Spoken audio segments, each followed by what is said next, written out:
The issue is the Martin Luther King celebration 2001, and we're talking to Dr. Louis Baldwin, a professor at Vanderbilt University. And of course, Dr. Baldwin, let's look at Dr. Martin Luther King's legacy, I would imagine, from this particular perspective. You've given us some excellent information about King during the period prior to the Civil Rights Movement, as well as information dealing with the 1963 speech, as well as additional information dealing with some of the current developments. But what about the future here? Where do we go from here? I think we need to keep fighting for what Dr. King fought for. We need to try to deal with the racial divide in this country, which is still a very serious problem. We need to keep fighting for affirmative action. We also need to take seriously the forces of racism rising up in our society. The Southern Poverty Law Center recently reported that there are more than 500 hate groups in the country. So I think we need to begin to take that seriously.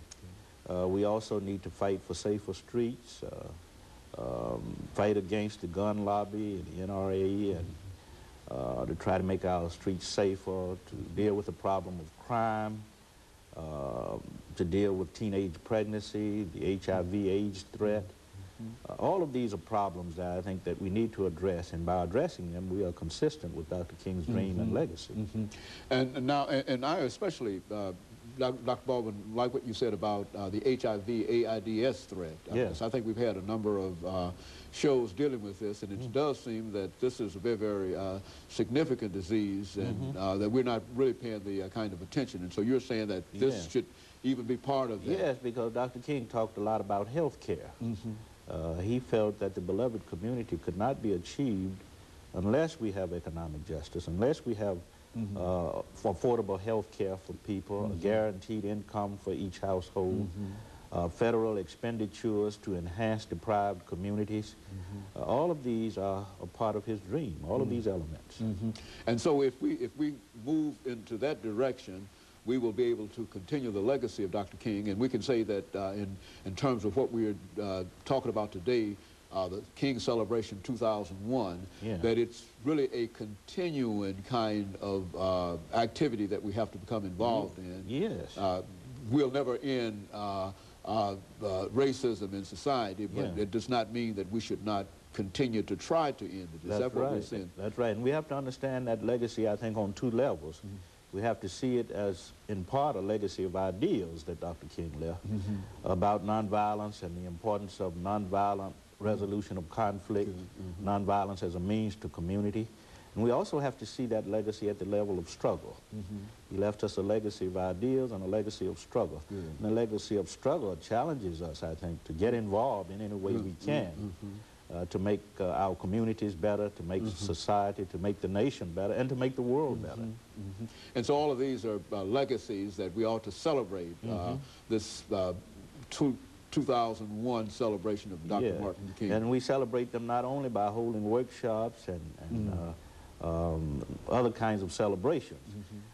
We uphold that legacy by getting involved, which I think is eminently more important. Then that is some kind of personal involvement in what is going on. Some type of practical involvement, personal involvement, because celebrations mean nothing if we don't have that kind of component. Well, Dr. Baldwin, as we get ready to end the show today, let's give you an opportunity to make some final comments. We've got about 2.5 minutes, and I want to make sure that you, as a Martin Luther King scholar, with all of this information available to you, that you have an opportunity to talk about some things during this last 2 minutes dealing with Dr. King that you would certainly want to get across today. Okay, I think the new administration, the Bush administration, presents us with some very interesting challenges for the future. And I think if we take that seriously, we can be a force in making sure that the clock is not turned back. We know that during the 1980s, the Reagan years, there were many, many attempts to turn back the clock on civil rights and affirmative action. We have to make sure that we don't experience a further erosion of affirmative action guidelines and policies.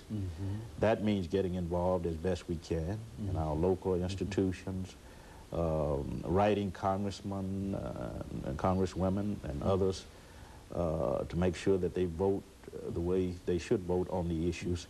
So I think the important word I'd like to point to is struggle. I think it's a continuing struggle. And we have to realize that. It didn't stop with Dr. King. Dr. King represented one link in this whole chain of struggle, this historic struggle that we've been involved in, and it continues with us.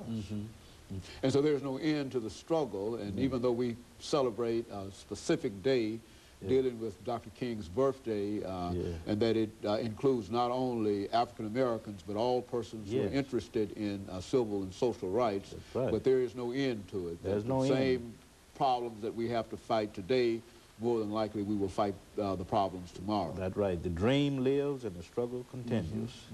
Well, Dr. Baldwin, let me thank you over the last half minute that we have here for coming by and giving us that excellent information today. I think that whatever we might say about Dr. Martin Luther King, I think it has been said in such a way that not only will it have an impact on what will happen during the actual celebration of his birthday, but I think it will have an impact on how people will look at Dr. King. And we want to thank you for that and bringing us that information. Thank you. And let me encourage our audience to tune in again next week for another informative edition of Comments. Thank you and good morning.